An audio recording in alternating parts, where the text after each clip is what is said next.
Shalom. Kita bersyukur untuk kasih setia Tuhan, penyertaan Tuhan yang nyata bagi kita memimpin. Dan biarlah setiap kita boleh terus melihat seperti apa Tuhan dalam hidup kita. Dan sejauh mana kita menantikan Tuhan dalam hidup kita. Dan apa yang harus kita lakukan selama penantian kita dalam Tuhan. Mari kita membuka bersama-sama Alkitab kita di dalam Titus pasal yang kedua. Titus pasal yang kedua kita membaca ayat yang ke-11 sampai ayat yang ke-15. Titus pasal yang kedua ayat yang ke-11 sampai ayat yang ke-15. Saya akan membacakan untuk kita semua di dalam terjemahan baru 2, demikian firman Tuhan. Sebab sudah nyatalah anugerah Allah yang menyelamatkan semua manusia dan mendidik kita supaya kita meninggalkan kefasikan dan keinginan-keinginan duniawi. Dan supaya kita hidup bijaksana, adil dan saleh di dalam dunia sekarang ini. Dengan menantikan penggenapan pengharapan kita yang penuh berkat dan penampakan kemuliaan Allah yang maha besar dan juru selamat kita, Yesus Kristus. Yang telah menyerahkan dirinya bagi kita untuk membebaskan kita dari segala kejahatan dan untuk menguduskan bagi dirinya suatu umat miliknya sendiri yang rajin berbuat baik. Beritakanlah semuanya itu, nasihatilah dan yakinkanlah orang dengan segala kewibawaan. Janganlah ada orang yang menganggap engkau rendah. Satu bagian kebenaran firman Tuhan yang kembali mengingatkan kita. Bagaimana Rasul Paulus mengingatkan Timotius, mengingatkan Titus secara khusus dalam bagian ini. Tentang apa yang dia akan alami, tentang apa yang dia akan ajarkan, tentang apa yang dia harus lakukan sebagai kawan sekerja Allah. Secara khusus bagaimana dia harus menjalani kehidupan sebagai pribadi yang masih muda, tetapi punya tanggung jawab yang besar. Maka dalam bagian ini dikatakan oleh kebenaran firman Tuhan. Demikian, waktu kita membaca dan kita melihat, diungkapkan karena kasih karunia Allah yang menyelamatkan semua manusia sudah nyata. Maka Rasul Paulus menyampaikan kepada Titus, ingat orang-orang yang percaya yang ada di Kreta, mereka sudah mendengar tentang kebenaran, mereka sudah tahu tentang Injil kebenaran, tetapi mereka hidup kadang jauh dari Tuhan. Mereka tahu kebenaran, mereka mendengar kebenaran, tapi hidup dan perilakunya tidak menunjukkan sikap yang benar. Maka sebuah nasihat yang luar biasa dari Rasul Paulus. Dia mengingatkan bahwa kasih karunia itu sudah terjadi bagi mereka. Maka dia mengingatkan di ayat sebelumnya di pasal yang kedua. Ada satu kewajiban utama yang harus dilakukan oleh orang-orang tua. Secara khusus berbicara tentang bagaimana orang tua, bagaimana bicara anak-anak, bagaimana berbicara hamba. Ada bapak-bapak di sana, ada ibu di sana, ada anak-anak perempuan dan laki-laki. Dan hamba yang tahu kebenaran. Tetapi ada tanggung jawab yang besar yang mereka harus jalani. Yaitu apa? Mereka melihat kebenaran, tahu kebenaran, menjalaninya sesuai kebenaran. Dan itu menjadi tantangan yang luar biasa bagi mereka. Maka dalam bagian ini, karena engkau tahu apa yang menjadi kewajibanmu sebagai orang percaya, maka ingatlah kasih karunia yang nyata sudah terjadi tapi dia hadir mendidik kita. Waktu saya membaca bagian kebenaran firman Tuhan ini, berapa besar kita sebagai orang tua mendidik anak kita. Berjuang untuk mengajarkan yang terbaik. Tetapi di dalam realita kehidupan, justru kadang itu berbanding terbalik. Maka dalam bagian ini dikatakan ia mendidik kita. Siapa yang akan mendidik kita? Orang tua tidak akan mampu mengubah kehidupan anak-anaknya. Suami tidak akan pernah mampu mengubah kehidupan istrinya. Istrinya tidak akan mampu mengubah kehidupan suaminya. Demikian pula dengan anak-anak. Karena yang mendidik adalah kuasa Allah. Kuasa Allah yang diberikan kepada kita melalui rohnya yang kudus. Maka dia katakan ia mendidik kita. Ia membimbing kita. Ia menuntun kita. Kenapa dia harus membimbing, menuntun, mengarahkan kita? Karena kita hidup di dalam penantian yang akan datang. Karena kita hidup sedang menantikan Kristus yang akan datang kembali. Tetapi ada kewajiban besar yang menjadi tanggung jawab kita bersama. Maka dia mengatakan demikian. Kamu ingat, sudah nyata dia bagimu. Kristus sudah nyata di dalam dirimu. Maka ia akan mendidik. Apa didikan Tuhan dalam bagian ini? Maka Paulus menuliskan kepada Titus demikian. Supaya kita meninggalkan kefasikan dan keinginan dunia. Maka dalam bagian ini yang pertama kita melihat. Yaitu bagaimana sikap umat Tuhan yang tidak percaya pada Tuhan. Orang Israel dipimpin oleh Tuhan di padang gurun. Mereka melihat kuasa Tuhan. Mereka tahu arti mujizat. Mereka melihat sendiri cara Tuhan menolong mereka. Tetapi sikap tidak percaya kepada Tuhan itu terus terjadi. Sehingga tidak berhenti hukuman Tuhan, tidak berhenti kasih sayang Tuhan, dan tidak berhenti mereka tidak percaya kepada Tuhan. Maka umat seperti ini betapa luar biasanya sulit untuk diarahkan. Saya berpikir seperti ini. Kalau Tuhan yang mengarahkan aja nggak berubah, gimana kita sebagai manusia yang berdosa?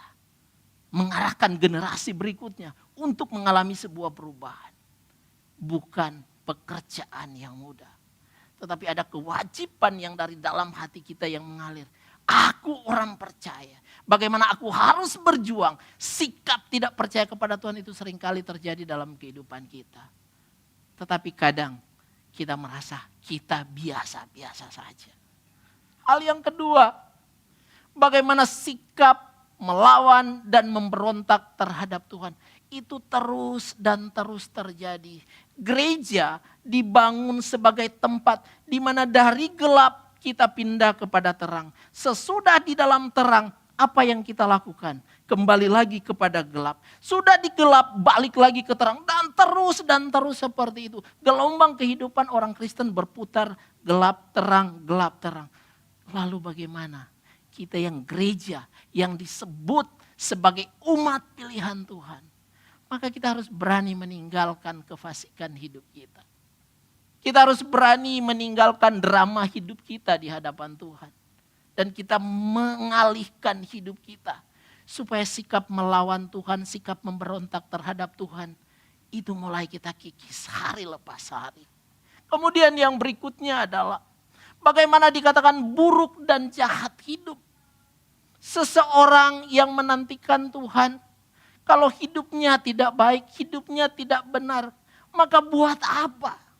Maka kehidupan orang percaya yang utuh harusnya perlahan menjadi bersih. Tetapi seringkali tetap yang diisi adalah hal yang salah. Maka Paulus mengingatkan, hei tinggalkan kefasikan dan keinginan dunia. Kita memang tinggal di dunia, tetapi kita sedang belajar melakukan apa yang menjadi keinginan Tuhan dalam hidup kita. Dan itu bukan pekerjaan yang mudah. Tetapi kita nggak punya pilihan untuk menghindari apa yang Tuhan ajarkan. Kemudian dia mengatakan lagi, supaya kita hidup bijaksana, adil dan beribadah di dalam dunia sekarang ini. Ingat, hidup bijaksana, adil dan beribadah di dalam dunia sekarang ini. Kalau berbicara dunia bukan hanya ukurannya di dalam gereja. Karena seringkali di dalam gereja kita tampak menjadi dekat dengan Tuhan. Tampak kita adil dalam menjalani hidup ini. Tampak kita menjadi bijaksana menjalani ibadah kita. Tanpa kita sedang beribadah dengan baik di hadapan Tuhan. Tapi perhatikan baik-baik. Di dunia sekarang ini artinya apa? Jangan cuma di gereja. Di dalam keluarga kita. Di dalam pertemanan kita, di dalam pendidikan kita, di dalam pekerjaan kita, dalam pergaulan dimanapun kita berada, kita ada di dalam dunia. Tetapi apa? Kita harus hidup bijaksana, adil dan beribadah. Lagi mau mengungkapkan apa? Kita harus mampu menahan diri dari kejahatan. Karena ada betapa banyak orang yang percaya sudah berusaha untuk hidup bijaksana, tetapi dia sendiri tidak mampu menahan diri dari kejahatan. Kejahatan itu nggak perlu diajarkan kepada kita. Mulai kita lahir aja, mulai besar udah mulai kita menunjukkan sikap yang jahat. Nah, sikap yang jahat itu selalu menghantui akal pikiran kita, hati kita. Nah, kita harus menahan diri. Kalau kita tahu ngomongin orang itu salah, please jangan. Kalau kita tahu menghina orang itu salah, jangan kita lakukan. Kalau kita tahu bahwa melakukan dosa itu, jangan kita lakukan. Semua itu ada di dalam pikiran kita. Tetapi kita tetap menerobos, yang penting keinginanku terjadi. Dan itu menjadi sulit. Orang yang menantikan Tuhan, dia berusaha untuk meninggalkan hal-hal yang seperti ini. Dan waktu dia belajar meninggalkan tentang menahan diri dari segala kejahatan, itu adalah sesuatu yang sulit. Maka saya suka bilang begini, semakin kita mencintai Tuhan, semakin kita berani menyakiti diri kita sendiri. Kalau kita mencintai istri kita, mencintai suami kita, mencintai anak-anak kita, kadang kita tahan. Aku sayang sama, tapi waktu dia melakukan kesalahan, kadang aku harus memarahi dan memukul dia. Tapi aku tetap sayang. Dan saat tertentu dia melakukan sesuatu yang menyakiti kita. Dan kita apa? Dia tetap anakku. Aku tetap mengasihi dia. Tapi kita juga sedang menyakiti diri kita sendiri. Maka di sini diungkapkan kita harus mampu menahan diri dari kejahatan. Ketika berbicara tentang adil, maka lagi mau mengungkapkan juga dapat menghormati Tuhan yang menebus dan menyelamatkan kita. Sadarlah kita, Tuhan sudah menyatakan 2000 tahun yang lalu menyelamatkan kita. Kita sadar dia sudah menebus kita. Maka kita belajar bersikap untuk menghormati Tuhan dalam hidup ini. Di dalam ruang ibadah aja kalau kita nggak sanggup menghormat sama Tuhan. Apalagi di luar.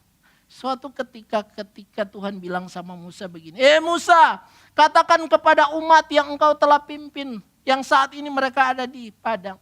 Katakan sama mereka, saya akan bertemu dengan mereka. Dalam 3 hari saya akan menemui mereka. Waktu Musa mendengar perintah Tuhan, apa yang Tuhan bilang?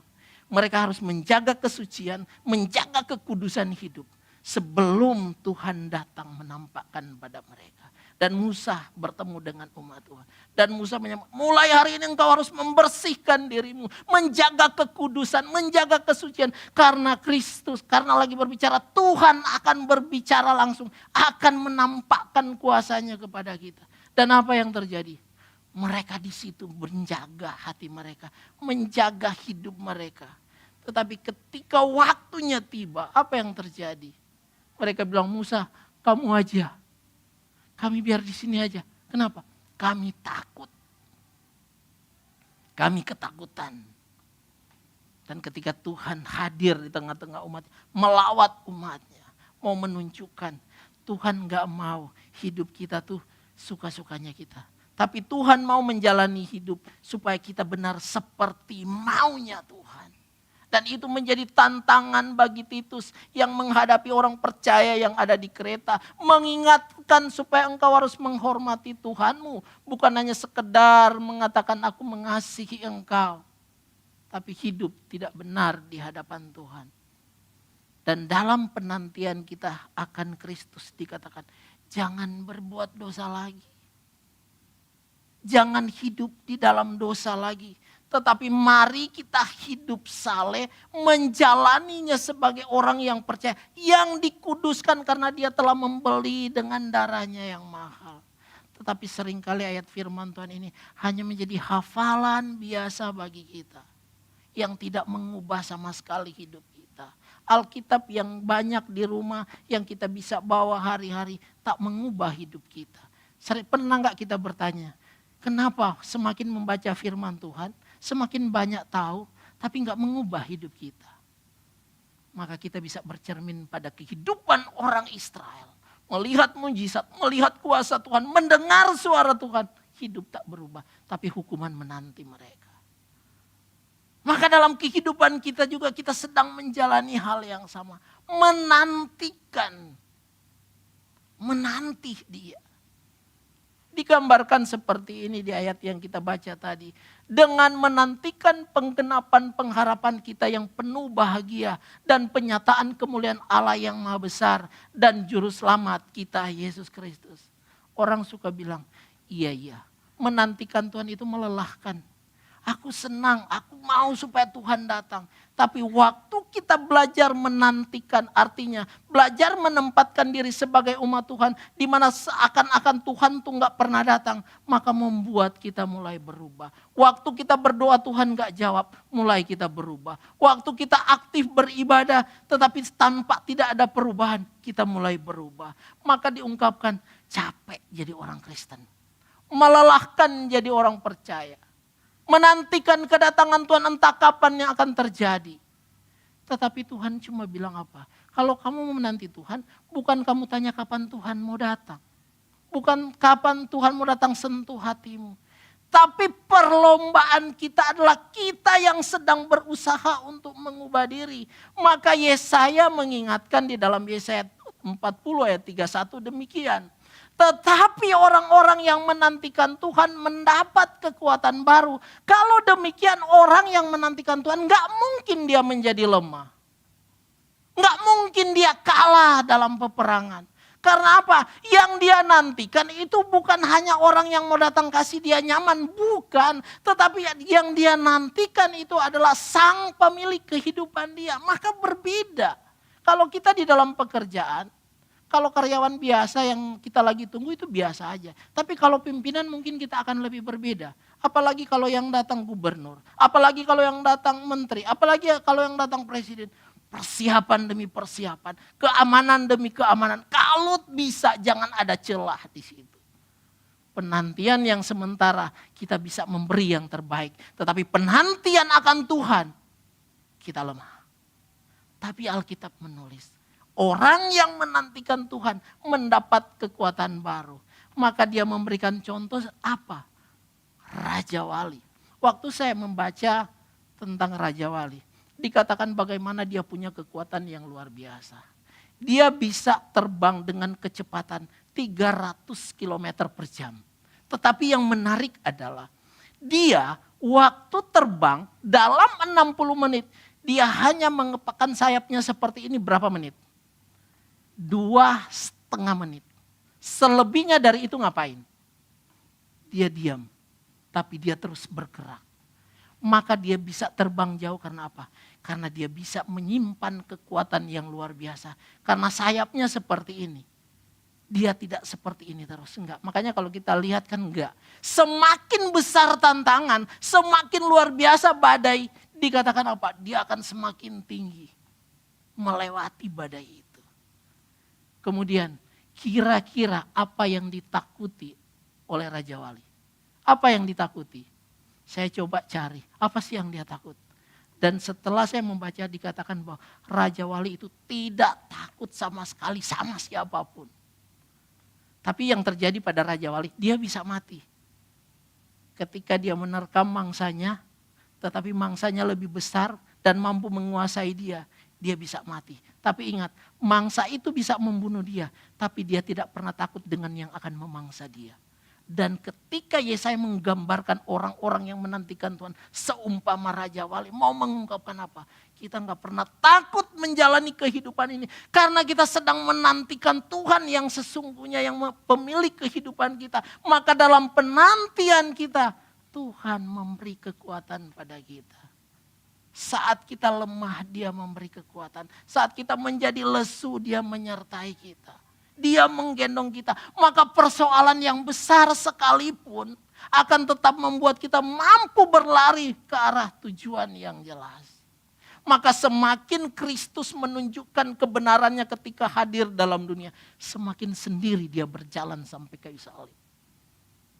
Maka semakin kita berani bertarung dalam kehidupan kita. Mungkin kita akan menjadi sendiri. Karena kita sedang mengikuti apa yang Tuhan inginkan. Tetapi kita harus mengingat bahwa betapa luar biasanya orang-orang yang menantikan Tuhan. Adakah di antara kita masih hidup menantikan Tuhan? Atau sudah cukup dengan apa yang kita pahami dan kita ketahui saat ini? Kita harus berhati-hati. Kemudian pemazmur juga mengungkapkan dalam Mazmur 25 ayat 3-5 demikian.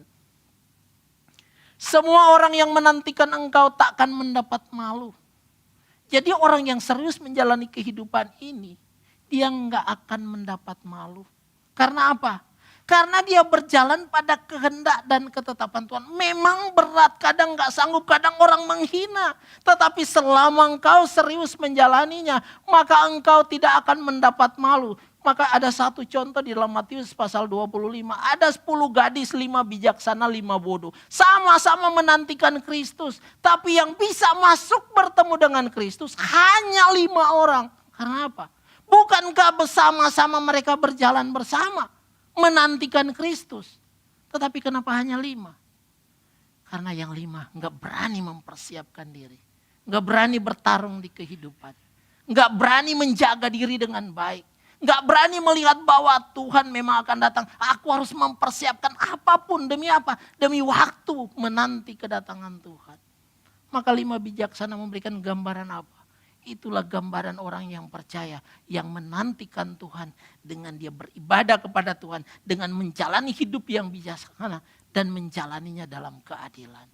Dan itu menjadi tantangan buat kita. Sejauh mana kita menjalaninya. Maka semua orang yang menantikan tidak akan mendapat malu.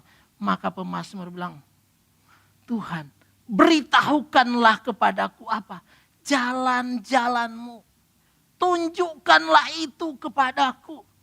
Maka di dalam penantian dia berdoa kepada Tuhan supaya apa? Tuhan menunjukkan jalan dan apa yang harus dia tempuh. Dan bagaimana Tuhan menunjukkan kepada dia. Dan bagaimana Tuhan yang menuntun mengarahkan dia. Dan menariknya adalah apa? Ketika pemazmur mengatakan bawalah aku berjalan dalam kebenaran-Mu. Dan ajarlah aku. Dan dia mengatakan sebab apa? Engkau Allah yang menyelamatkan aku. Keyakinannya pada Tuhan membuat dia berani menjalani hidupnya. Karena dia percaya Tuhan yang menyelamatkan hidupnya. Engkau ku nanti-nantikan sepanjang hari. Betapa luar biasanya ketika pemazmur mengungkapkan hal ini. Mau mengingatkan sebagai orang percaya hidup di dalam penantian sudah seharusnya dilakukan. Seberapa besar kita mau berjuang dan menjalaninya. Maka Paulus mengingatkan kembali kepada Titus. Bagaimana engkau harus ingat ya. Dia sudah menyatakan kepadamu. Dia sudah menebus dosamu. Kewajibanmu, tanggung jawabmu engkau harus lakukan. Karena apa? Karena dia sudah menyerahkan dirinya untuk membebaskan kita. Dia sudah menyerahkan dirinya untuk menyelamatkan kita. Dan menguduskan bagi dirinya apa? Suatu umat kepunyaannya. Maka penyalipan ketika berbicara dia membebaskan kita dari dosa. Dia menguduskan kita dari dosa. Menjadikan kita sebagai umatnya sendiri. Disampaikan dalam kitab Ibrani. Kamulah bangsa yang terpilih. Imamat yang rajani. Mau mengungkapkan apa? Memang kamu ada di bumi. Saya selamatkan kamu di bumi. Tapi ingat. Kamu sekarang di bumi, tapi kamu hidup sebagai warga kerajaan Allah. Berbeda sekali. Ada di dalam dunia, tapi kamu warga kerajaan Allah. Hidup di dalam dunia, tapi hidup seperti orang yang ada di dalam kerajaan Allah. Itu tuntunan kasih Tuhan. Mengingatkan kita. Maka dia bilang, sambil berjaga-jaga dan terus melakukan perbuatan yang baik.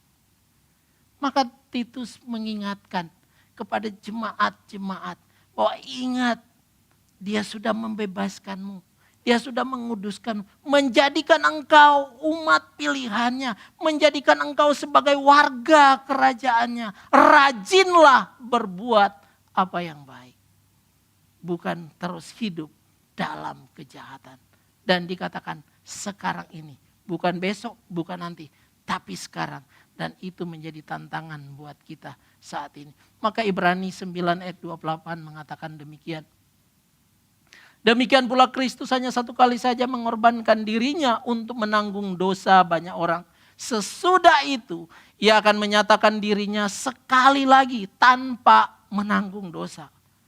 Untuk menganugerahkan keselamatan kepada mereka yang menantikan dia. Ingat, menganugerahkan keselamatan kepada mereka yang menantikan dia. Maka pantas 10 yang percaya pada Kristus, 10 lagi jalan bersama-sama.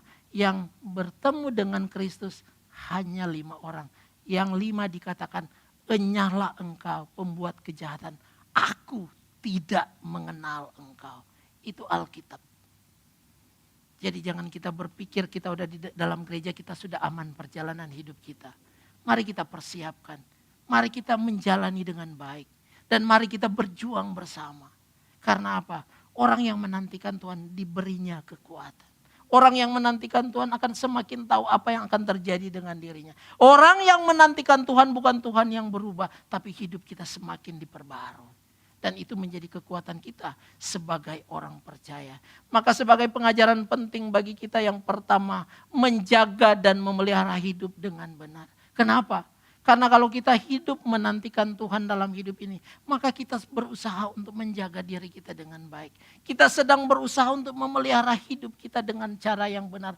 Jangan pernah memayungi diri kita dengan keinginan kita yang bertentangan dengan keinginan Tuhan. Dan jangan pernah kita masuk di dalam sebuah kehidupan yang akan membuat kita menjadi sombong dalam kehidupan kita tanpa melihat sang kebenaran sedang memandang kita saat ini. Hati-hati. Menjaga dan memelihara hidup dengan benar adalah perjuangan kita hari ini, besok, sampai selamanya. Sampai Tuhan datang. Itulah penantian kita. Dan yang berikut, penantian akan Tuhan membawa pada perubahan diri yang sesungguhnya. Maka betapa luar biasanya ketika murid-murid itu menanti kehadiran Roh Kudus. Mereka berkumpul bersama di atas suatu rumah. Mereka berdoa bersama. Mereka memuji Tuhan bersama. Fokus hidup mereka bukan lagi pada diri dan keinginan mereka. Fokus hidup mereka terarah kepada Tuhan. Maka ketika mereka menantikannya dengan baik dan benar, saat itulah kuasa Tuhan dinyatakan. Dengan Roh Kudus turun dalam kehidupan para muridnya. Dan dikatakan hidup mereka mengalami perubahan. Dari awalnya, kamu bersama-sama Yesus. Bukan, dan bukan. Menjauhi dan menyangkal Yesus. Tapi sekarang menjadi berbeda. Sekali dia berjalan, setelah diperlengkapi dengan kuasa Allah, maka sekali Petrus berbicara tentang kebenaran, ribuan orang bisa percaya pada Tuhan. Perubahan diri itu terjadi. Maka betapa bersyukurnya orang yang menantikan Tuhan. Kalau kita menantikan orang yang kita kasihi, kita datang di bandara nunggu berjam-jam, gak masalah. Gak apa-apa. Karena orang yang kita kasihi dalam perjalanan. Mau delay juga 1 hari gak apa-apa. Kita tinggal nginap di hotel, tetap tunggu. Tapi waktu menantikan Tuhan, mau ibadah aja 1-2 jam kadang kita udah sulit. Mau berdoa di rumah 5 menit susah. Mau ngajarin anak untuk mengenal Tuhan juga sulit. Bagaimana? Ini menjadi perjuangan kita bersama.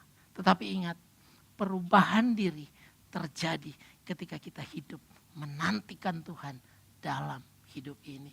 Dan yang terakhir, penantian yang indah, hidup bersama dengan Sang Juru Selamat, Yesus Kristus. Mau mengungkapkan kepada kita apa? Lagi mau mengungkapkan penantian yang sesungguhnya adalah hidup bersama dengan Kristus. Ketika dia menggenapinya dalam penggenapan untuk dia datang kembali, dikatakan apa? Dengan menantikan penggenapan pengharapan kita yang penuh berkat. Dan penampakan kemuliaan Allah yang maha besar. Dan Juru Selamat kita Yesus Kristus. Hidup bersama dengan Kristus. Menantikan Sang Pemilik hidup. Bukankah itu sesuatu yang sangat indah dalam hidup ini? Menantikan Kristus dalam hidup kita. Bukankah itu sesuatu yang sangat mahal? Jangan pernah menjualnya. Jangan pernah meninggalkannya. Dan jangan sampai kita tidak menantikannya. Karena hati-hati buat kita. Kita bisa salah dalam perjalanan ini. Karena penantian yang benar adalah penantian yang berusaha mengikuti tuntunan, ajaran, dan bimbingan dari Tuhan sendiri. Amin untuk kebenaran firman Tuhan. Biarlah firman Tuhan terus menolong kita, memimpin kita, hidup di dalam penantian yang benar. Karena kita akan hidup bersama dengan Sang Pemilik kehidupan kita, Yesus Kristus namanya. Mari kita berdoa.